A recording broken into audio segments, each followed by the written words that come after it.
इस कायनात का पहला ऐसा कुत्ता है जिसने ये तस्लीम किया है कि उसकी दुम कभी सीधी होती नहीं है, टेढ़ी की टेढ़ी रहती है। आप चाहे गूगल पर सर्च करके देख लें, विकिपीडिया पर जाकर देख लें, लेकिन दुनिया में सबसे ज्यादा आवारा कुत्ते पता कहां पाए जाते हैं? इंडिया में पाए जाते हैं। आप चेक कर ले, फैक्ट है ये। बोला था ना पाकिस्तानियों ने, शुरू आप करोगे, खत्म अल्हम्दुलिल्लाह हम करेंगे। पाकिस्तान गवर्नमेंट ने मिसाल कायम कर दी है, जले पर नमक छिड़क दिया है, आग लगा दी है इस फैसले से। दोस्तों मुबारक हो, पाकिस्तान सुपर लीग के रिमेनिंग मैचेस पता कहां से स्टार्ट होने वाले हैं? जहां से खत्म हुए थे। यानी ये छुरली पटाखे से मैच कैंसिल नहीं होते, अगर हो भी जाते हैं तो हमने देखना पड़ रहा था कि हमारे मेहमान प्लेयर जितने भी हैं उनकी सेफ्टी हमें फर्स्ट थी, इसलिए मैच को थोड़ा बहुत कैंसिल किया गया था। अदरवाइज जहां से कैंसिल हुआ मैच रावलपिंडी क्रिकेट स्टेडियम में, वहीं से पीएसएल के रिमेनिंग मैचेस को स्टार्ट किया जा रहा है अल्हम्दुलिल्लाह। क्या सारे के सारे मैचेस अब जिद पर आकर रावलपिंडी क्रिकेट स्टेडियम में होंगे या फिर लाहौर में भी होंगे? क्या प्लेयर को बताया गया है, हिदायत क्या दी गई है? जो ओवरसीज प्लेयर हैं, दुबई में बैठे हुए हैं, उनके लिए क्या पाकिस्तान सुपर लीग की मैनेजमेंट ने कहा है? कंप्लीट अपडेट दूंगा। ऐसी मैं 5 से 6 अपडेट लेकर आया हूं आप लोगों के लिए। दूसरी अपडेट ये है, डैरेन मिचेल और टॉम करन क्या पाकिस्तान सुपर लीग खेलने के लिए नहीं आ रहे? उन्होंने ये कह दिया है कि हम दोबारा पाकिस्तान में नहीं जाएंगे, कान अपने पकड़ लिए। या अल्लाह, ये क्या सच न्यूज़ है? इस पर डेरिल मिचेल का भी मौकफ आया है। क्या कहा है डेरिल मिचेल ने? भारतीय मीडिया को फिर से एक्सपोज किया है, इसके बारे में भी आपको अपडेट दूंगा। पाकिस्तान सुपर लीग स्टार्ट होने जा रही है तो इंडियन प्रीमियर लीग भी स्टार्ट होने जा रही है। ये भी चाह रहे हैं कि हम भी अपने जो बकाया मैचेस है वो भी मई मंथ में ही कंटिन्यू करें, लेकिन इनके ओवरसीज प्लेयर एग्री नहीं हो रहे हैं। उसके लिए इन लोगों ने प्लान भी तैयार कर लिया है।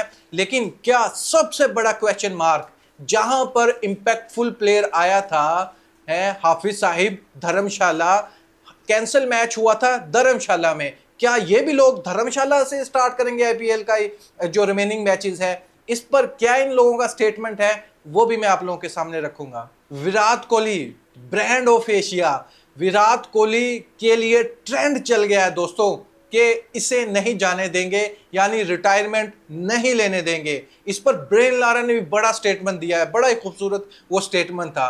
दी लेजेंड है और स्टेटमेंट उससे भी बड़ा है, विराट कोहली के हक में है या क्रिकेट के हक में है। ब्रेन लारा ने कौन से वर्ड का इस्तेमाल किया है विराट कोहली के लिए, और ये बात भी सही है दोस्तों।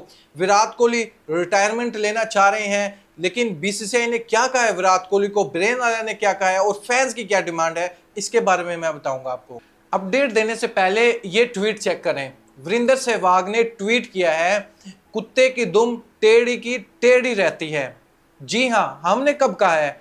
दुनिया का, यकीन करो, इस कायनात का, दुनिया का भी नहीं, इस कायनात का पहला ऐसा कुत्ता है जिसने ये तस्लीम किया है कि उसकी दुम कभी सीधी होती नहीं है, टेढ़ी की टेढ़ी रहती है। यानी इसने ये ट्वीट करके साबित कर दिया है कि मेरी दुम टेढ़ी की टेढ़ी रहेगी, जितना मर्जी जोर लगा लो, ये आप लोग सीधी नहीं कर सकते। ये बात इसने इसलिए की थी, आप लोगों को पता है सीज फायर हो गया था, पाकिस्तान और इंडिया के बीच जंग को रोक दिया था, लेकिन लास्ट नाइट इंडियन मीडिया ये क्लेम करने लग रहा था कि पाकिस्तान ने फिर से फायरिंग स्टार्ट कर दी है, जबकि पाकिस्तानी मीडिया ये क्लेम कर रहा है इंडिया की तरफ से पहले फायरिंग आई है, हमने जस्ट जवाब दिया है। इस पर ये ट्वीट किया था। इसके साथ साथ चहल को भी आप चेक कर सकते हैं, चहल ने भी इंस्टाग्राम पर स्टोरी डाली थी, यही सेम उसने लिखा है। लेकिन दोस्तों मैं आप लोगों को बताना चाहूंगा, ये आप चाहे गूगल पर सर्च करके देख लें, विकिपीडिया पर जाकर देख लें, लेकिन दुनिया में सबसे ज्यादा आवारा कुत्ते पता कहां पाए जाते हैं? इंडिया में पाए जाते हैं। आप चेक कर ले, फैक्ट है ये, मैं अपनी तरफ से तो न्यूज़ देने नहीं लग रहा, ये हकीकत है। दुनिया में सबसे ज़्यादा आवारा कुत्ते इंडिया में पाए जाते हैं। ये आप चेक भी कर सकते हैं, विकिपीडिया पर अभी लिखकर चेक करें, आपको पता चल जाएगा दुनिया में सबसे ज़्यादा आवारा कुत्ते पाए जाते हैं और उनकी कभी भी दुम सीधी हो ही नहीं सकती, टेढ़ी की टेढ़ी रहती है। वो गोबर भरा हुआ उनके दिमाग में। इंडियन मीडिया को फॉलो करते हैं, इंडियन मीडिया के पीछे चलते हैं, और इंडियन मीडिया मोदी का सबसे बड़ा पिट्ठू है, जिस पर ये आकर देशभक्ति दिखाना शुरू कर देते हैं। इन लोगों को शर्म भी नहीं आती। जो इनके हक में कोई ट्वीट कर देना जो अच्छी बात कर दे, उनको ये कह देंगे गद्दार है। राइडू ने ट्वीट किया था कि एक आंख के बदले एक आंख, ऐसे तो दुनिया ही पूरी आंधी हो जाएगी। लेकिन उसको डिक्लेयर कर दिया गया था कि आप तो गद्दार हो। भाई उसने अच्छी बात तो की थी, आप इधर से एक एक जवाब आएगा, कल को उधर से जवाब आएगा, ऐसे तो आपस में आप खत्म हो जाओगे। उसने कौन सी गलत बात की थी? उसने तो बहुत अच्छी बात कही थी, लेकिन मिर्चें लग गई थी गोदी मीडिया को, उसको गद्दार डिक्लेयर कर दिया है। जो कुत्ते भौंक रहे होते हैं, जो सबसे ज्यादा आवारा कुत्ते इंडिया में हैं, लेकिन उन लोगों के लिए भाई ये शो हो रहा है कि नहीं यार, ये तो देशभक्त है, ये तो बहुत अच्छे हैं, ये तो इंडिया के बारे में सोचते हैं। ऐसे ही शेखर धवन को आप चेक कर लो, यार कोई बात है करने वाली? यार यार आजकल की टेक्नोलॉजी में आप सर्च कर सकते हो, एक ही मीडिया पर नहीं रहना होता, दूसरे मीडिया की बात सुननी पड़ती है। अगर आपको सही लगे, उसको वेरिफिकेशन करने में टाइम ही नहीं लगता। लेकिन नहीं, बस पता नहीं है, कोई आधे घंटे का कोई सीन देख लेते बॉलीवुड मूवी का, उसका नशा इतना होता है 5 घंटे तक ये ऐसे वैसे कोई सोचते रहते हैं और मीडिया पर आकर ऐसे ट्वीट कर देते हैं। इन लोगों को शर्म आनी चाहिए। फिर कहते हैं कि भाई नफरत तो पाकिस्तान की तरफ से आ रही है। ये ट्वीट जो किया था ये तो अच्छा ट्वीट था, नफरत तो आप लोग फैलाने लग रहे हो। जो इस तरह घटिया बकवास करते हैं उसके आप साथ खड़े हो जाते हो, जो ऐसे ऐसे ट्वीट्स करेगा उसके आप लोग साथ खड़े हो जाते हो, जो अच्छी बात करेगा उसको आप गद्दार डिक्लेयर कर दोगे। ये तो आप लोगों का दिमाग है। अब इस पर क्या बात करे बंदा। अब बात करते हैं पीएसएल के रिमेनिंग मैचेस के बारे में। पाकिस्तान क्रिकेट बोर्ड ने यह फैसला कर लिया है कि कुछ भी हो जाए मैच तो होगा रावलपिंडी क्रिकेट स्टेडियम में। भाई ये जो छुरली पटाखे आए थे इससे हमें फर्क नहीं पड़ता, ये हमें नहीं डरा सकते, ये हमें नहीं गिरा सकते। हम डंके की चोट पर पीएसएल के मैचेस दुबई में नहीं कराएंगे। हम कहां पर कराएंगे? रावलपिंडी क्रिकेट स्टेडियम में।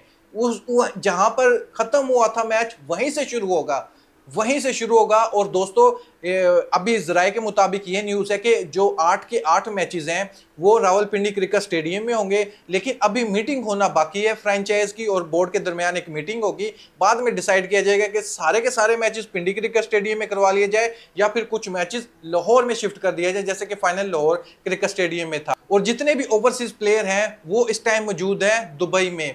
सेफली पाकिस्तान क्रिकेट बोर्ड की तरफ से एक कदम उठाया गया था कि जितने भी ओवरसीज प्लेयर हैं इनको दुबई में स्टे कराया जाए, जैसे पाकिस्तान वर्सेस इंडिया के हालात थे। लेकिन अब उनको ये बता दिया गया है कि भाई आप मैच की प्रैक्टिस करें।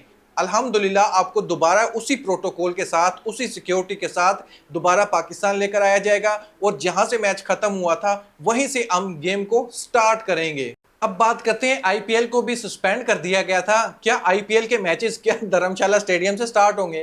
क्योंकि मैच तो वहीं से खत्म किया गया था ना 10वें ओवर के बाद। लेकिन नहीं दोस्तों, ये लोग चाहकर भी धर्मशाला से मैच नहीं स्टार्ट कर सकते। इन लोगों ने 3 सिटीज का फैसला किया है, यानी 3 वेन्यू पर होगा, बेंगलुरु, चेन्नई और हैदराबाद। ये 3 वेन्यू पर आईपीएल के जो बाकी मैचेस हैं, आई थिंक 16 मैच पड़े हुए हैं आईपीएल के, वो इन 3 ग्राउंड्स में होंगे, हैदराबाद, बेंगलुरु और चेन्नई में। सस्पेंड किया गया था जो आईपीएल को, वो धर्मशाला से सस्पेंड किया गया था, लेकिन वहां से स्टार्ट नहीं किया जाएगा। लेकिन पाकिस्तान क्रिकेट बोर्ड और पीएसएल की मैनेजमेंट ने फैसला किया कि हम पिंडी में ही करवाएंगे। लेकिन इंडिया की तरफ से ये अभी डिसीजन नहीं लिया गया। वो चाह रहे हैं कि हम दूर ही रहें धर्मशाला के स्टेडियम से, ये हमारे बस की बात नहीं है। हम बेंगलुरु को सिलेक्ट करेंगे, चेन्नई को और हैदराबाद क्रिकेट स्टेडियम में। लेकिन इन लोगों ने प्लान बी तैयार किया है, अगर कोई भी ओवरसीज प्लेयर छोड़कर चला जाता है। जैसे साउथ अफ्रीका क्रिकेट बोर्ड ने जितने भी आईपीएल में प्लेयर मौजूद थे उन लोगों को ये बता दिया है कि आप लोगों के लिए फर्स्ट प्रायोरिटी होनी चाहिए आपकी कंट्री, ना कि कोई लीग। ऐसे ही न्यूजीलैंड के प्लेयर है, ऑस्ट्रेलिया ने पहले ही बोल दिया था कि हमारे जितने भी प्लेयर्स हैं, इवन कोचेस भी वापस दोबारा ऑस्ट्रेलिया में आ जाएं। ये बीसीसीआई से उन लोगों ने राब्ता भी कर लिया था, इन प्लेयर्स की आपस में मीटिंग भी हो गई थी। लेकिन जो जो प्लेयर छोड़कर जा रहा है, प्लान भी ये है कि दोबारा से ये कोई या तो मिनी ऑक्शन करवा सकते हैं या फिर उसी टाइम कोई रिप्लेसमेंट ये तलाश कर सकते हैं। ये प्लान इन लोगों का भी है। अब बात करते हैं टॉम करन और डैलन मिचेल ने क्या वाकई कहा है, क्योंकि ये दावा पता किसने किया है? उसी की टीममेट जो था रिशिद, जो बांग्लादेश का बॉलर है, इसने ये कहा है कि मुझे टॉम करन और ये क्या नाम है डैलन मिचेल ने एयरपोर्ट पर कहा था कि मैं दोबारा पाकिस्तान नहीं जाऊंगा। क्योंकि एयरपोर्ट पर ये जब आए थे एयरपोर्ट पे कोई भी नहीं था, क्योंकि एयरपोर्ट की जितनी भी फ्लाइट्स थी वो कैंसिल हो गई थी। तो ये थोड़ा सा डर गए थे कि दोबारा हम पाकिस्तान नहीं आएंगे, कि इतने ज़्यादा हालात ख़राब हो गए हैं। लेकिन डैरेन मिचेल ने जो स्टेटमेंट दिया है, ये ऑफिशियली आप चेक भी कर सकते हैं, ये लाहौर कलंदर की जो ऑफिशियल पेज है मीडिया का, उन लोगों ने ये ट्वीट किया है कि डैरेन मिचेल का ये ट्वीट था कि वो दोनों कंट्री में ऐसा वैसा कुछ भी नहीं चाहते, दोनों ही कंट्री मेरे लिए इंपॉर्टेंट है। स्पेशली अगर पीएसएल की बात करें तो पीएसएल में मैं आकर खेल रहा हूं, करंट टीम मेरी लाहौर कलंदर है, ऐसे ही आईपीएल भी इसके लिए बहुत इंपॉर्टेंट था। यानी उसकी तरफ से ये कोई मैसेज नहीं दिया गया कि मैं पाकिस्तान दोबारा नहीं जाऊंगा। लेकिन अब देखें, ये लाहौर कलंदर वाले सच बोल रहे हैं या फिर बांग्लादेश का जो क्रिकेटर है वो सच बोल रहा है, ये तो टाइम ही बताएगा। जब लाहौर कलंदर का मैच होगा पेशावर ज़ल्मी से, क्या डैरेन मिचेल उसमें खेलते हुए आपको नजर आएंगे या नहीं, क्योंकि पिंडी में ये मैच हो रहे हैं। अगर खेलते हुए नजर आए तो फिर ये स्टेटमेंट रॉन्ग साबित होगा, ये फेक न्यूज होगी। अब बात करते हैं विराट कोहली पर। विराट कोहली ने रिटायरमेंट के बारे में बता दिया है बीसीसीआई को, लेकिन उनकी मैनेजमेंट ने ये कहा कि आप दोबारा से सोच लें, रिटायरमेंट यानी अभी ना ले, क्योंकि फैंस का भी प्रेशर बहुत है। लेकिन ब्रेन लाना ने एक बहुत बड़ा स्टेटमेंट दिया है। ब्रेन लाना का ये कहना है कि टेस्ट क्रिकेट को विराट कोहली की जरूरत है, ना कि विराट कोहली को टेस्ट क्रिकेट खेलने की जरूरत है। विराट कोहली एक बहुत बड़ा ब्रांड है, दुनिया सिर्फ यही देख रही है, क्रिकेट के जितने भी फैंस हैं, कि विराट कोहली क्या डिसीजन लेने वाले हैं आने वाले टाइम में। क्योंकि इंफॉर्मेशन यही आ रही है कि विराट कोहली ने क्लियरली बता दिया है, जैसे रोहित शर्मा ने रिटायरमेंट ले ली है टेस्ट क्रिकेट से, लेकिन विराट कोहली ने ये जस्ट बताया है बीसीसीआई को कि मैं भी रिटायरमेंट लेने जा रहा हूं, या मैं अगले आने वाली जो सीरीज होगी अगेंस्ट इंग्लैंड वो खेलते हुए नहीं नजर आएगा विराट कोहली। लेकिन दोस्तों, विराट कोहली की फिटनेस की बात करें, विराट कोहली की बैटिंग की बात करें या एग्रेशन की बात करें, जरा सा भी नहीं लग रहा कि विराट कोहली को, अब एज की भी बात करें तो विराट कोहली को रिटायरमेंट लेनी चाहिए। क्योंकि फैंस ने, विराट कोहली के फैंस जितने भी, उन लोगों ने ट्रेंड चला दिया है कि विराट कोहली को रिटायरमेंट नहीं लेने देंगे। अब डिपेंड करता है विराट कोहली के डिसीजन पर, आने वाले चंद दिनों में ये क्लियर हो जाएगा कि विराट कोहली टेस्ट क्रिकेट से रिटायरमेंट ले रहे हैं या फिर नहीं। दोस्तों, इस पर मैं आपको ओपिनियन जानना चाहूंगा, पाकिस्तान सुपर लीग ने जो मैच स्टार्ट करने का फैसला किया है पिंडी क्रिकेट स्टेडियम में, क्या ये सही फैसला है? दूसरी तरफ आईपीएल धर्मशाला से नहीं स्टार्ट करा, वो बेंगलुरु, चेन्नई, हैदराबाद जैसे स्टेडियम से स्टार्ट कर रहा है आईपीएल। लेकिन जो एक्स क्रिकेटर हैं, जैसे शेखर धवन हो गया, वीरेंद्र सहवाग हो गया, चहल भी इस मैदान में आ गए हैं, क्या उन लोगों ने जो बात कही है वो सही बात कही है? क्योंकि बहुत थर्ड क्लास स्टेटमेंट है ये, अमन चाहते ही नहीं है। ऐसे जब स्टेटमेंट दोगे फिर अमन की बात आप कैसे कर सकते हो? मुझे तो ये बहुत बुरा लगा। इसके बारे में आप क्या सोचते हैं? अपनी राय कमेंट बॉक्स में मुझे जरूर बताइएगा, और राइडू ने जो कहा था उसके बारे में बताइएगा। Thank you, Allah Hafiz.